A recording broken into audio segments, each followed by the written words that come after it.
Hello, welcome back to the Masonic Roundtable, a weekly program where Masons from around the world get together to talk about Masonic news and opinions in a friendly and social manner. As a reminder, the thoughts and the opinions expressed here are solely the opinions of the participants and do not represent any Grand Lodge statements or positions. Make sure you keep your conversations open for the public and on the level. To interact with us, as always, send questions and comments on the Facebook page or on the YouTube page. Love seeing the chats live, and your chat may even show up on the show. So good seeing you all live, and if not, good listening to you later. You know me, my name is John Ruark. I'm a past master of the Patriot Lodge number 1957 in Fairfax, Virginia. Next up for his introduction, Jason Richards. Hey, Jason. Hey, John. How are we going to listen to them later? Telepathically. They're listening to us later. I listen. I know all. Thank you for listening. You have not reached that level of Masonic enlightenment yet, but No, one day you'll get there. I have to join the Scottish Rite first. Hey, everybody. Jason Richards, past master Vacation Lodge number 16 in Clifton, Virginia, member of the Colonial Lodge number 1821 in Washington, D.C., and Lafayette Lodge number 79 in Zanesville, Ohio. Want a petition? Like, I can get you a Scottish Rite petition right now. So I value my marriage over my Masonry. Got you. Well, that's a good call. All right, next up, Robert Johnson. Good evening and hello. Howdy. Why did you shave? Oh man, what happened? My daughter was like, "Can I shave your beard?" And I said, "Okay." That's nice. So, but it's already grown back. I mean, like a week ago, but goodness gracious. Yeah. Past Master Waukegan 78, current sitting secretary at Space Novum 1183, the future home of Masonicon Chicago 2023. Nice, awesome. Look forward to that. And last but not least, broadcasting from Manassas, Virginia, Don McAndrews, Joe Martinez, and Almedi Marhum. Hello. What have we got going on there? Well, I'm Joe Martinez, still, right? Worshipful Master of Manassas Lodge, number 182. Yep, two-timer. Master of the Lodge. Worshipful is debatable. Indeed, and that's okay. Good to see you too. And we have some guests tonight. We just got out of a meeting, and we got some people who wanted to opine. So I've got first, because his introduction is way shorter, Brother Almedi Marhum. Tell us where you're from. Studio Warden, Patriot Lodge, 1957, and Ashburn starting to 88. Nice. And the man with the longest Masonic resume on the planet, Don McAndrews. Read us the first chapter, Don. Yeah. Yes. Executive summary. 10 Virginia lodges, my mother lodge back in Iowa, and a lodge over in Ireland. So, boom. And probably at this point, the most long-standing, numerous guests that we have had on the show in the 9 years of us doing this. Yeah, he's been on a bunch. That's true. Yeah, it's at least 4 or 5. Yeah. People like him. We like it. By the way, we've been on the air for 9 years. We had our 9-year anniversary last month. You don't broadcast. You're not on the air. You're on the stream. On the stream. Downstream? On the interwebs. Upstream? Yeah, on the line. Over the Wi-Fi. On the line. That's a good reference. All right. So let's see. Definitely want to give a shout out to all the patrons who support the show. You guys are awesome. If you want to support the show, head over to patreon.com/the Masonic Roundtable, and that helps keep this show going for many, many years to come. You guys rock. Love to see you over in our little private Facebook group. So with that, let's get into... No. What? With that, you will give it over to me. I will give it over to you because we have a new item on the agenda for tonight, and that is what, Jason? Hey, everybody. The Masonic podcasting community is relatively small, and some podcasts are more tightly knit than others. But we lost someone in the Masonic podcasting community this week. Really, really stings. And it was Brother Pete Ruggieri from the Masonic Light podcast. We've known Brother Pete and then Larry and the others from the Masonic Light podcast since we went to the Pennsylvania Academy of Masonic Knowledge back in 2016. So going on 7 years, knowing those awesome brethren, watching their show kind of blossom and grow. And Brother Pete passed away this week. And so from everyone here at the Masonic Roundtable, we just want to give our most heartfelt condolences to the entire Masonic Light podcast team, as well as those friends, family, and brethren in Lancaster, Pennsylvania. God, Pete was awesome. He was such an amazing brother, and he extended me especially such wonderful hospitality the times that I was in Lancaster. So, Pete, we love you.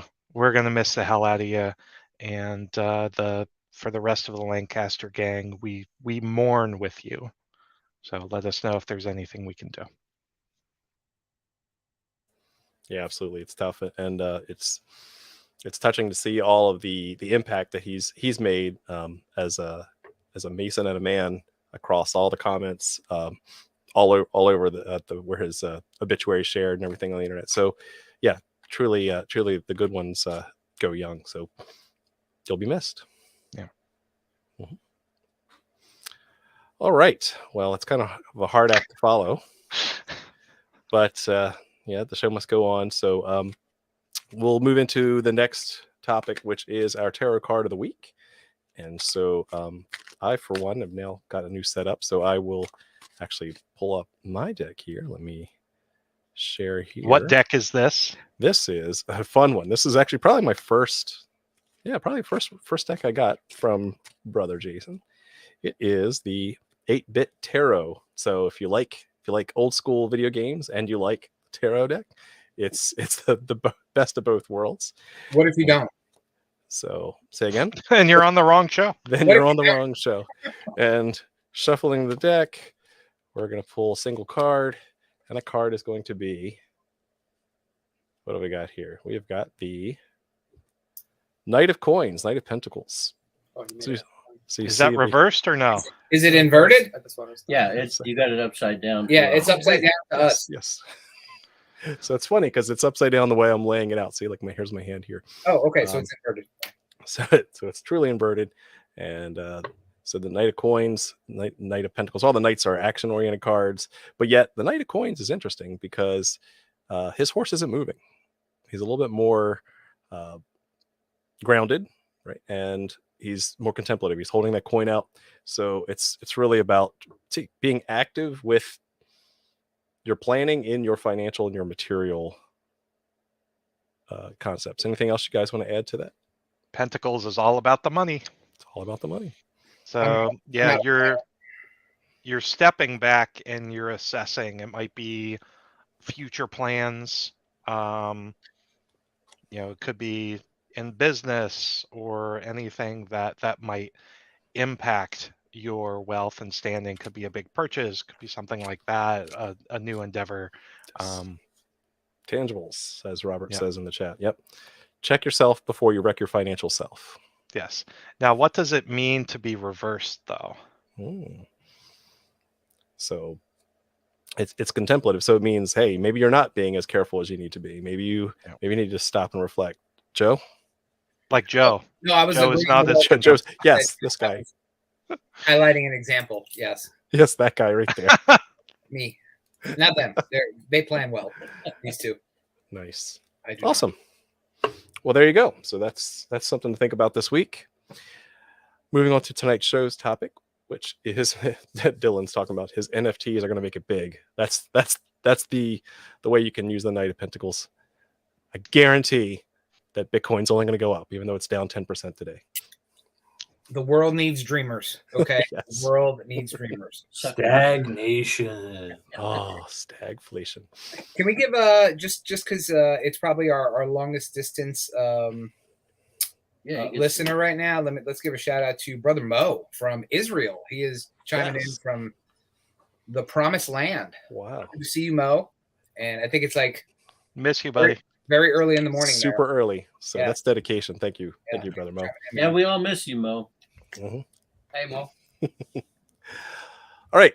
Tonight's topic is going to be a fun one. So we've been thinking about what's been going on, a lot of the discussions that have been going on in interwebs lately, and we really wanted to step back and revisit an old topic about the origins and the intent of Freemasonry. Specifically, as the title implies, is Freemasonry Christian only? So I'm sure we'll have lots of context here about where Christianity falls into this religious but not a religion part of the fraternity, and then have a discussion about where we go from here. So I'm going to turn it over to our most esteemed colleague. I'll go to Brother Don and just kind of lay out the kind of the beginnings of Freemasonry, as you can just pull off the top of your head, because I know you're a walking encyclopedia. Well, and he was alive during the. He was actually there. So, yes. Weren't you and like Anderson, like BFFs back then? Desagoulier and Yeah. Don used to drink. But We used to partake of the Philosopher's Stone together. Yes. But to get right to the point, I mean, it's certainly Freemasonry started, correct me if I'm wrong, in a Church of England context. Like it was very much a different time period of how religion was, in society. Is that true, Don? If you take a look at how we address our various officers as right worshipful, most worshipful, worshipful, it's exactly the same as they had in the Church of England. Your bishop was a right, what would be right? Crap. he was not worshipful, but right. Doggone, totally slipping my mind. A similar title. Yeah, similar title. The right was his station. The reverend. There you go. That's what I was looking for. Your reverend is a priest. Your right reverend is a bishop, and your most reverend is the archbishop. So there you go. That's the hierarchy. You find a lot of the same things, like the Royal Arch is a chapter. Well, what is a chapter? Why did they call it a chapter?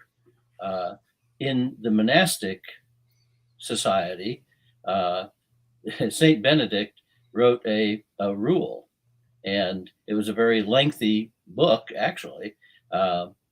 Lots of detail to the rule, but every day they would have a meeting and they would read a chapter of his rule. And that's how it be. And the room in which they meet is called the chapter room. And they would conduct any business that they had as well. But they would always start by reading a chapter. So that's where the capitular masonry comes from. And if you look up the word capitular, it's having to do with the chapter. So there you go. Nice. Very interesting. So yeah, we copied a lot of stuff out of that. Mm-hmm. Right. However, look at our teachings. Our teachings are anything but Christian or exclusive. So there you go. Mm-hmm. Which it wasn't always that way, though. Currently, it's much more open to other faiths. Obviously, Much more ecumenical than it was when it started. Or non-secular religious. So, Non-sectarian. Right. Yeah. Non-sectarian. What I was going to actually ask Don was, and I think you guys know this too, wasn't one of the reasons why there was that initial split in England was because of one side started to heavily Christianize the ritual and throw a lot of direct religious references into Freemasonry, and the other side said, no, it needs to be more universal. And that was one of the reasons why you had the split into the ancients and the moderns, among many, many other reasons. That was definitely something that came. The moderns were the ones that they got that name because they were trying to modernize. It was a derogatory term, right?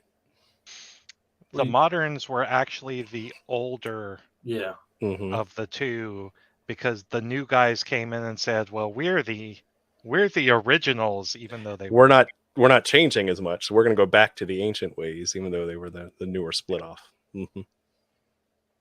Ooh, got a question here from an old friend. Mike the intern. Mike the intern. How are you, buddy? Hey. Yeah. Isn't it more Abrahamic? Correct. Thoughts on that?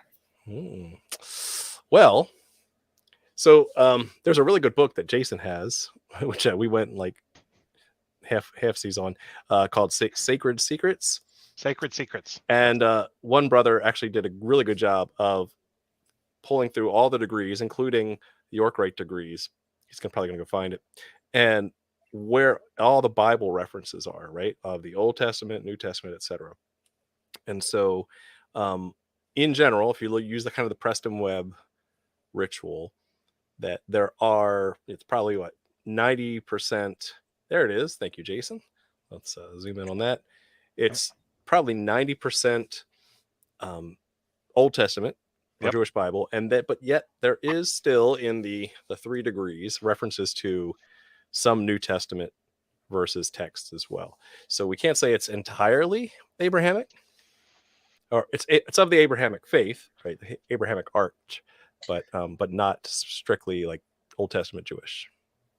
Right. Well, it's much.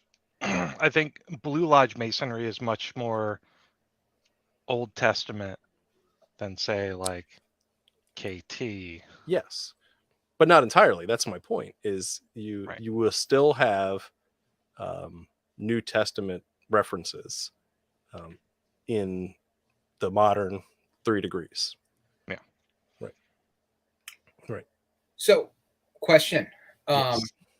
Does that mean that it's still Abrahamic, or that those who wrote the ritual decided to use those stories for its allegorical framework? And so I asked, and it's not a rhetorical question. That's an interesting question. Because, I hear, and, what prompted this was, again, the interwebs aflutter with people making claims that, Freemasonry is directed towards Christians, implying that it's towards Christians It's only. Christian in nature. And that's just a pile of crap. Right. So tell me how you really feel. We might as well just run the outro and we're done. Yes, because again, I look back to stepping outside of the book, and this is jurisdictional, right? Let's before we get all the haters and stuff like that, and people starting to comment. I mean, let's throw this out there. There are countries where you absolutely have to be a Trinitarian Christian in order to become a Freemason. Those are in the minority, though. It is not the majorite. It is not the plurality. Any country. Well, some of the Scandinavian orders, Swedish Rite, the Swedish Rite, any countries that subscribe to the Swedish Rite, and that is their primary means of Freemasonry, you have to be a Trinitarian Christian. Done deal. We're not arguing that point. We're talking about your continental, typical continental Blue Lodge. Blue Lodge, yes. Yes. Oh, yes. Thank you. You get into KT and the SRICF and a couple other York bodies, and they make up their own rules. Add to it that, like, Brother Mo right now, he's in Israel, and he's visiting Israel lodges. So they're Jewish lodges. There are a lot of Muslim countries that they have lodges as well.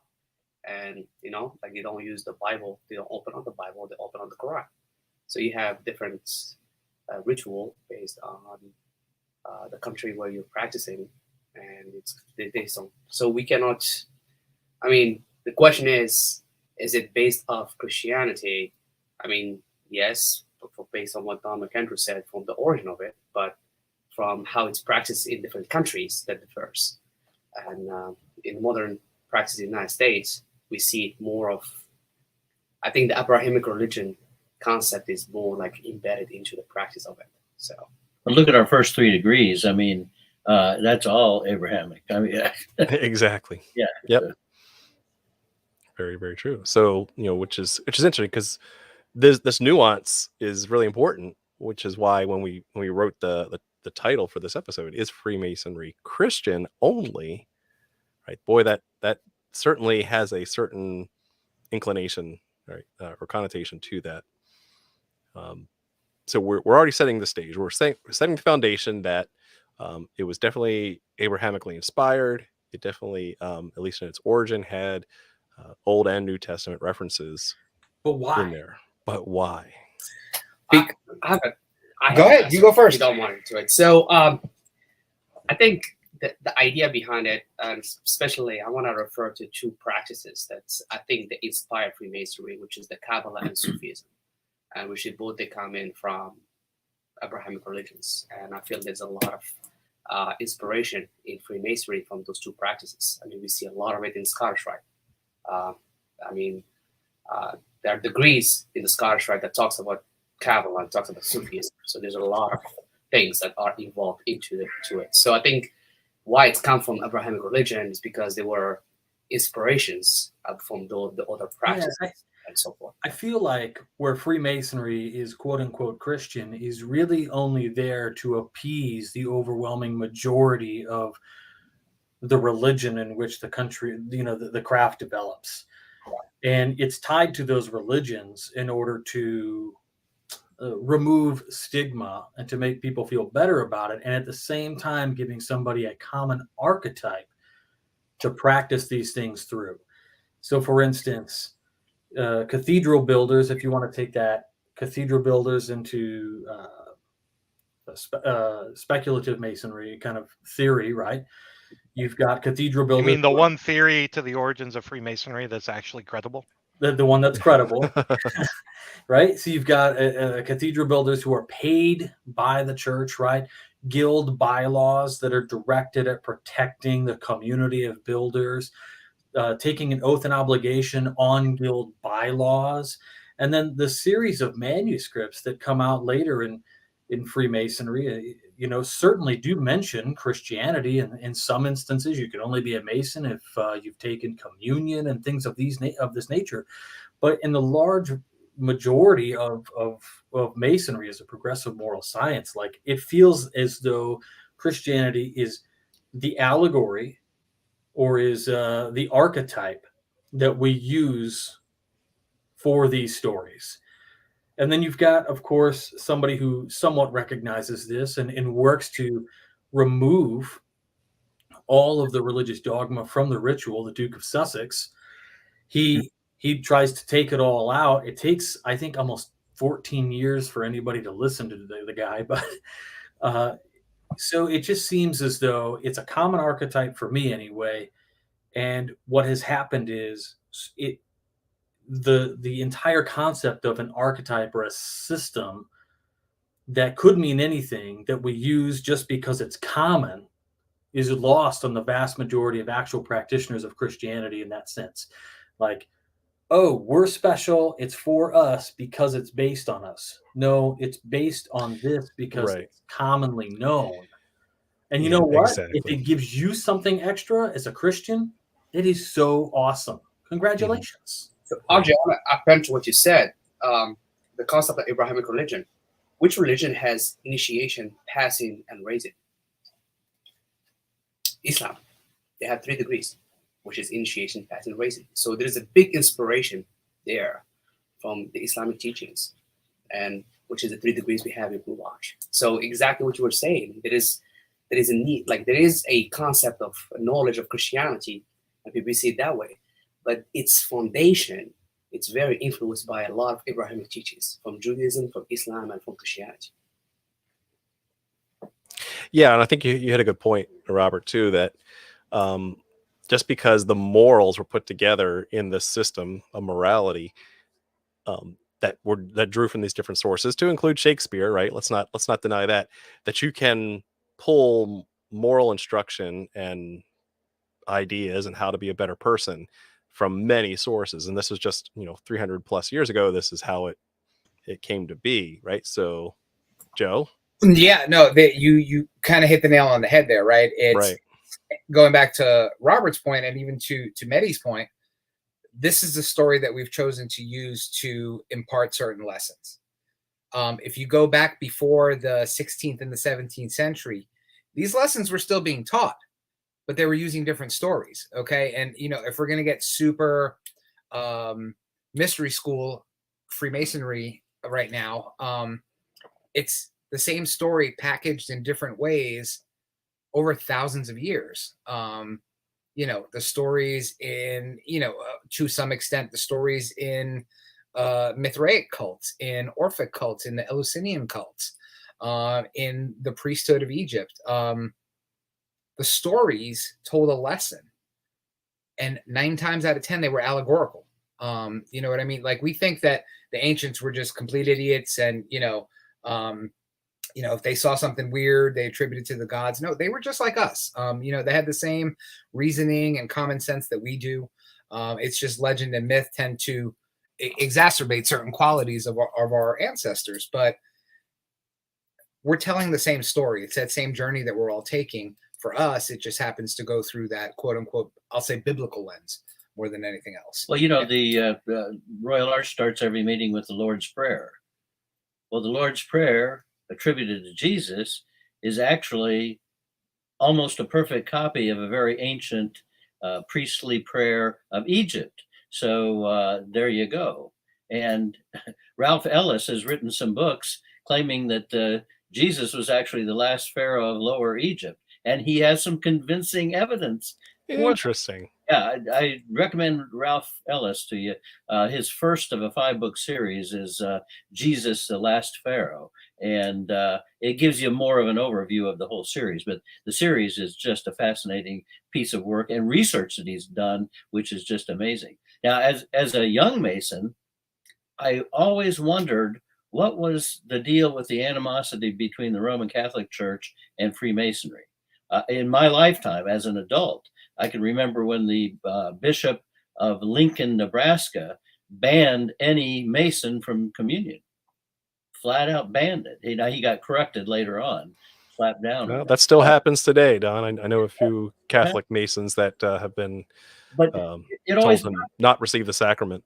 It always bothered me is there is nothing in Freemasonry that I've ever encountered that would be objectionable to any Roman Catholic. What is you haven't reached a high enough degree, Don. It's that inner circle. No. Here's what it is. Here's what it is. Are you serious? Don doesn't know what he's talking about. All the circles. What are you talking about? The highest of the highest. Pure and simple. The reason behind that animosity is money. No. Bottom line is, what does Freemasonry teach? What did they ask you after each of your first 3 degrees when you're finally hoodwink is taken off and the master asks you a question? What do you most desire? Oh, I thought you were going to ask about joining the shrine. No. That's later. No. Seriously, the answer to that is light. We are taught to seek truth. We are taught to seek knowledge. We are taught to seek light. Well, many of the Roman Catholics hierarchy are of an opinion that we will tell you what truth is. We don't want you going out there looking for it yourself. Right. We don't want you making up your mind. We will tell you what to believe. Exactly. To that point, like, it's all about free thinkers. Like Roman Catholics churches, they don't like the free thinkers concept. Well, they have their own free thinkers, but they tend to be suppressed. Exactly. So Freemasonry teaches to be free thinkers and be outside of that box from that perspective. Yeah. So I think, again, that just to double down on the point too, what I was thinking, if a system of morality like Freemasonry were created today without having this Abrahamic foundation to it, then you could pull a moral system together using a lot of different sources, right? You would use modern leadership techniques, you'd use other types of new age thinking and pull that all together into some sort of system as well. And so the point being is that you do not need to be a committed follower of that particular system in order to appreciate the lessons that it entails, wherever it comes from. I want to mention 2 things to your point, John, and to everybody's point so far. So, concept of the Abrahamic religion, or actually there's more than Abrahamic religion into these practices. So we open the Bible on specific chapters, right? It's the same concept in the Islamic lodges in the Muslim countries. They open it in specific locations in the Quran. So, and they are both the same stories. Same thing in the Jewish lodges. So you can see that they are used, the books, even when on the altar, when we open the Bible for every degree, it's open about the same story. And the concept that also want to go back to the free thinkers way. We're all Americans here, the one we're talking. I'm sure we have some people that not. I'm Irish American, but okay, I'm sorry. I forgot about that. I keep forgetting. No way.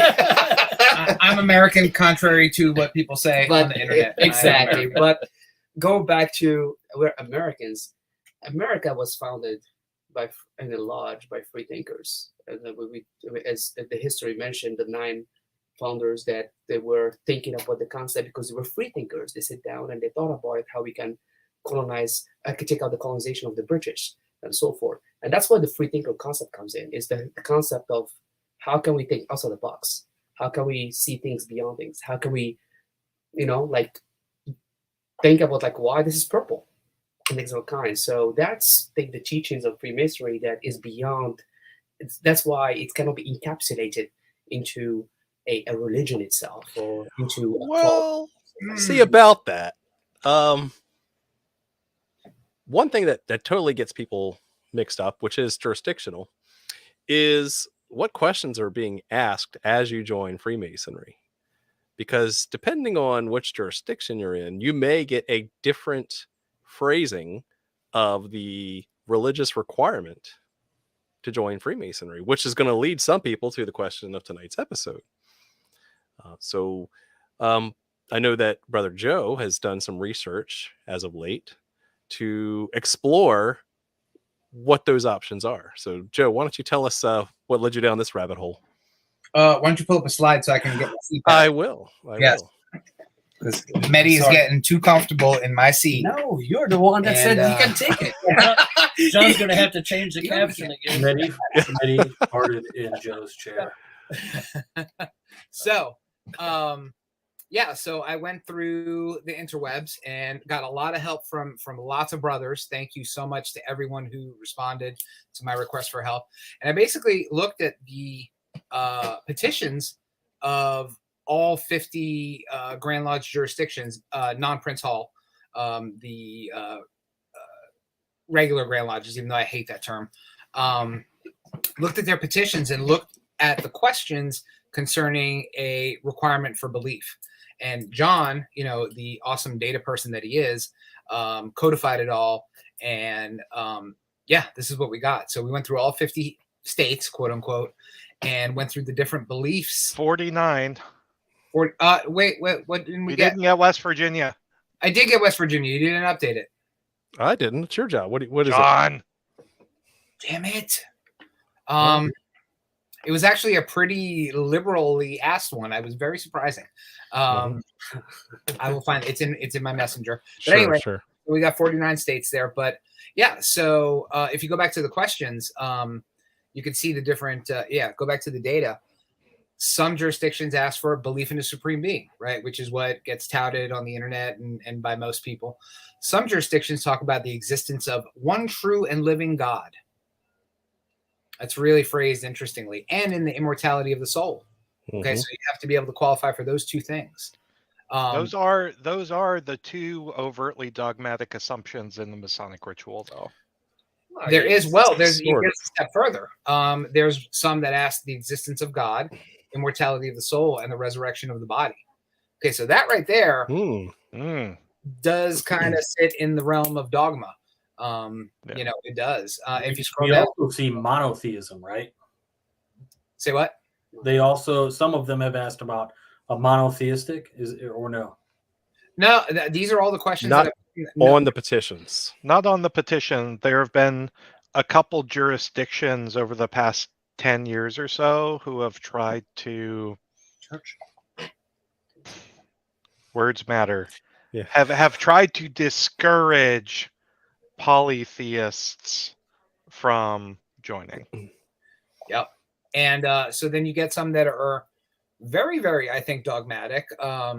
You have one that asks, do you believe in the existence of a supreme being? And if you are a member of a church, and to name your church. Really interesting. Wow.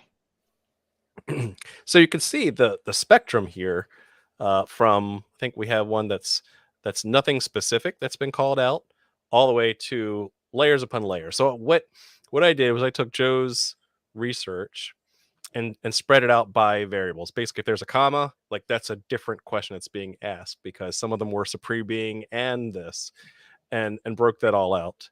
And what that gets you is this little colorful bar chart here, where just from a 10,000 foot view, what you see is, in general, or another way to show it is this histogram. In general, the blue is, does that Grand Lodge want you to have a belief in a supreme being? And so 31 out of the 50 or so that we've got, so the majority say supreme being. Then another subset of those, maybe, then again, these aren't mutually exclusive, because some call that supreme being God. God by name is at least 15 jurisdictions. And then immortality of the soul, or belief in an afterlife, there's 8 jurisdictions there, and it goes down from there. So plotting these out, basically the way you want to read this is the number of variables that are required here. So some of these jurisdictions have things such as we just talked about. Texas has the belief in God by name, the belief in the immortality of the soul, and the belief in the Holy Scriptures. So you could see that is much more restrictive in the sense of petition for application as compared to just Rhode Island, whose only question on the statement of faith is, are you basically non-atheist? Yep. I love that. My question is, and I feel like this is not inherently like the original purpose of, but has become more and more important to certain folks in the ambiguity with the definitions of these things. And so what I mean is, by saying the Holy Scriptures, define that. And the only reason not to define that is to give yourself an out, to allow an administrative body to govern the types of people who are a part of the organization. So, like, what are the Holy Scriptures? Right? And if it doesn't clearly state in the bylaws and constitutions that the Holy Scriptures constitute any and all quote unquote revered writings for any particular faith, then you leave room for the ambiguity for the Grand Master to essentially not saying that the Grand Master would do this, I'm saying it's a hypothetical. Any Grand Master could say, sorry, the Holy Scriptures is the Holy Bible, not the Quran. So you're out. What about the Tanakh? Exactly. Right. What is That's that? Abraham. I have a question there. So it asks about the Holy Scriptures. Does it ask it with the concept that it needs to know which one, because you take an obligation on Holy Scripture? Yeah, so go to that. Yeah, so let's go ahead. I believe that's Texas, right? Yep. So that's the question they ask. They ask in the belief in the existence of God, the immortality of the soul, and the divine authenticity of the Holy Scripture. Which Holy Scripture? It doesn't say. That's all it says on the the Texas one. So as long as you have a Holy Scripture that you've been, it can be. So yeah, you've taken an oath, and that oath has to be taken on a Holy Scripture. Yeah. So to that point, that's what we're trying to talk about. Some people, and I like where RJ was going, but I was thinking of it more grassrootsy. Reading this petition at a local lodge level, you can have a lodge full of guys that, you and I are petitioning a lodge, and they interpret that divine authenticity of Holy Scripture as the King James Bible. So you fill out a petition, I fill out a petition, you'd have a hard time signing that petition with the question if it's told to you and explained to you, oh, we're talking about the Holy Bible. I understand what you're saying. So Right. my fear is more the local interpretation of how petitions are given to potential candidates and how they're explained to people. And this is where some of my And how they're judged by the right. brethren. How they're judged. That's right. This is the concern, right? Because if it doesn't come down from on high, and if there isn't continuity across all jurisdictions on this question, Well, I thought Freemasonry was universal, guys. well, is it though? How Because dare it doesn't there be practice that differences? We are all universally on the level. That's why there's so many Many of of them. Yeah. Yes. That's it. Yeah. So another fascinating thing that came out of Joe's research is, as I categorized it here on this graphic here, the orange is BYO VSL. Bring your own VSL, Volume of Sacred Law. Let's give shout outs to those Let's jurisdictions. definitely give shout outs to those. So we have Nebraska. Wow. Kudos, Nebraska. And Oklahoma. Oklahoma, Wow. kudos. Yes, explicitly So for said- those, yeah, it says Mhm. on the petition itself, if the Holy Bible is not your book of faith, you can bring your own holy book of choice. Mhm. Some of our lodges have 4 different books on the altar at all times anyway. Right. Yes. Right. But it's nice to have that clarification on the petition for application of membership. Yeah, we do that a lot in Washington, D.C. too, Don. That's right. You see like Mhm. 10 different volumes of sacred law. And so I think it's important, right, because words mean things, and people that are joining the fraternity are usually not as well versed in the rules and bylaws and don't know all of the loopholes and Grand Lodge rules and edicts that come out. So their first filter, their first pass and experience of the religiosity of Freemasonry will be on the petition for membership. And how it's worded in that jurisdiction is their taste of Masonry as they know it. And so that can incite people, or that could turn people off. So you have to be careful how that's being used. Well, and it puts a stigma, whether it's deserved or not, all the way at the beginning of the process, right? You have this petition, and if it's very pointed and asks very targeted questions, you are kind of leading a potential candidate down a certain way of thinking, right? Whereas you have, I forget which jurisdiction it was, all it asks is you're not an atheist. Boom, done. No more clarification, no more qualifying questions or statements. It pretty much, and that's Rhode Island. Kudos. Double points for Rhode Island. You're so cute. Look at you. You're so cute and little, and universal. Love you guys. But to that point, I think, and this is kind of what we were talking about when we put the show together, was you have a bunch of people out there on the interwebs that are taking their own personal ideologies about Freemasonry and making statements about the entirety of the craft based on those personal ideologies. And that, Yes. get a pen out, is wrong. Okay? So, listen. This young man right here is a Muslim. I'm a Christian. Okay? You will never see me with a square and compass or a Masonic hat or some other piece of regalia proselytizing or pushing a particular faith, because that's something you do not do. Right. It's unmasonic. It's unmasonic. Well said. Yes. It is unmasonic. Amazon. It is. I want to add to Joe's point. Yeah, I got to ask why that's unmasonic. Well, I want to add to Joe's point. So we are travelers, right? That's what we are. Masons are travelers.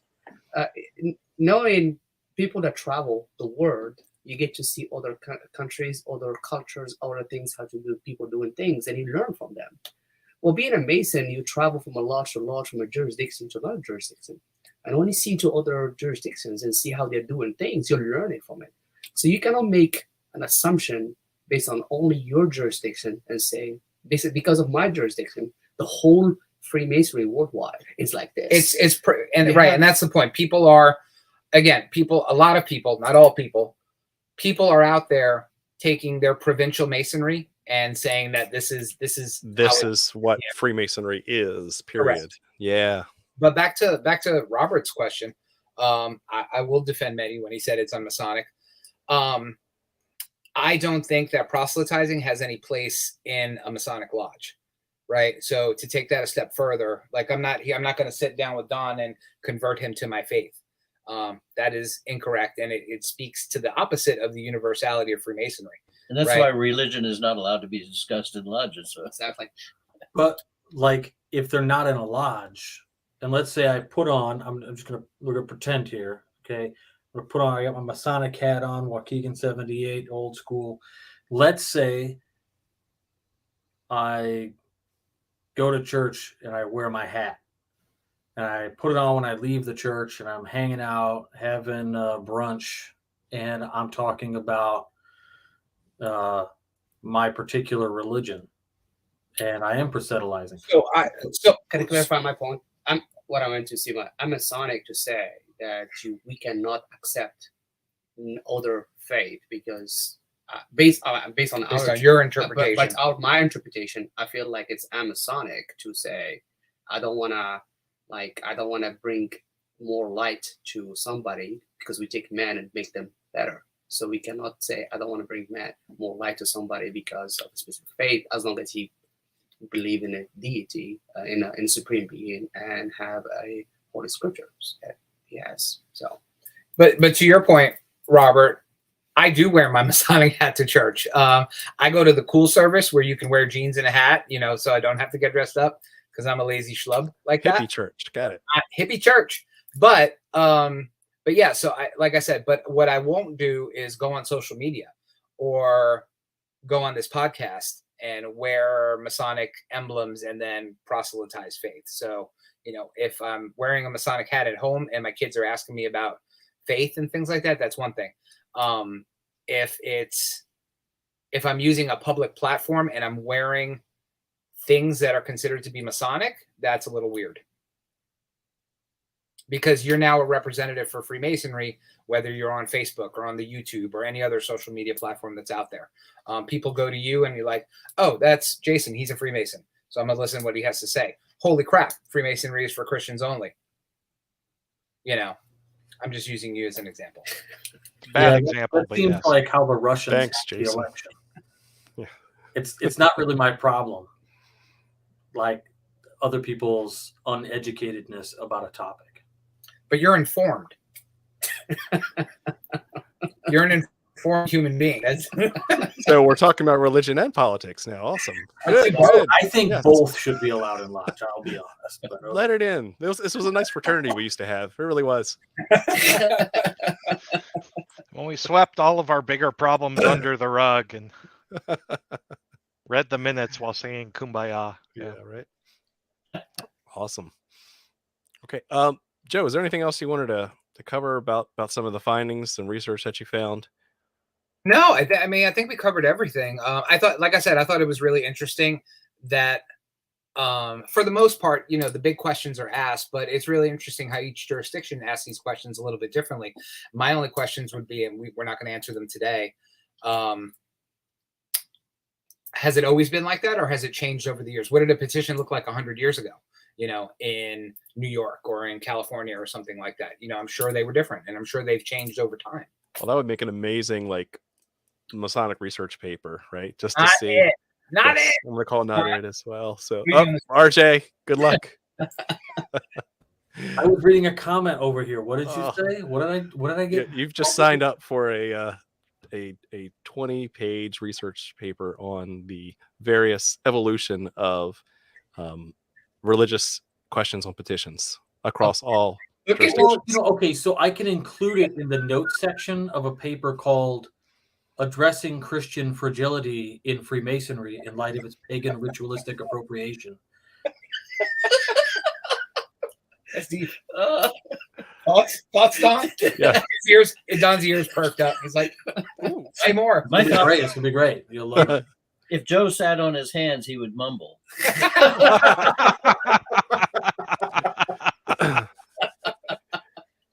All right.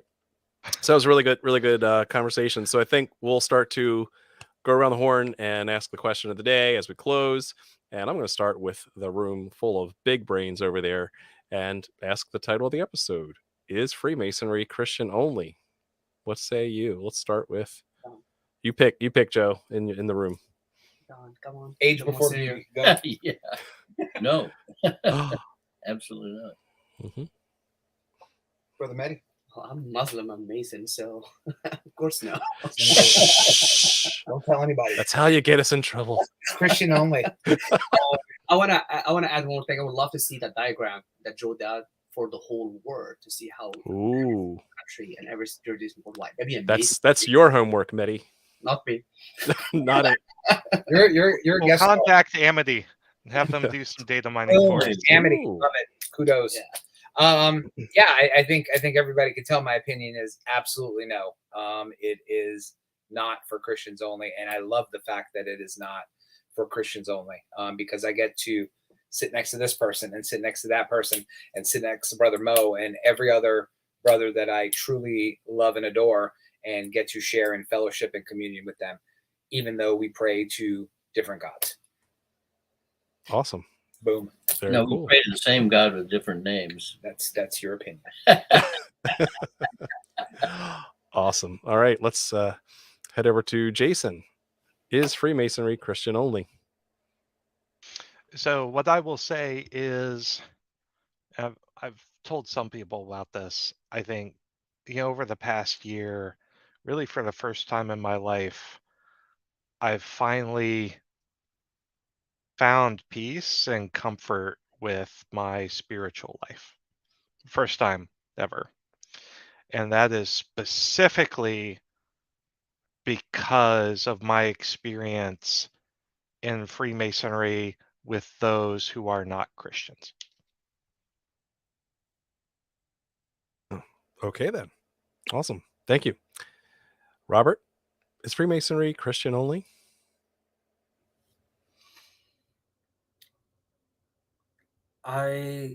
No, it's not. I can just take the same answer Don McAndrews gave, and I'll state no, it's not. I'll leave it like that. Short and to the point. Mhm. Awesome. And your question Unlike was concise me, too. but sure. Yes. Awesome. And then as for me, I will say that it used to be when it was founded. However, it's become more ecumenical over time and accepting of many and all religions. And the big takeaway, I think, from this episode for me is that although many of the morals and symbols and lessons are drawn from the Abrahamic sources, anyone of any faith that is non-atheist, at least in the U.S. jurisdictions, that can be inspired by other lessons depending on where the source came from and still enjoy it and still get something out of it. That's what it's all about. And so that, I want to say, has been the most enlightening part for me. I want to thank you all very much for watching and keep searching for more light. Have a good night.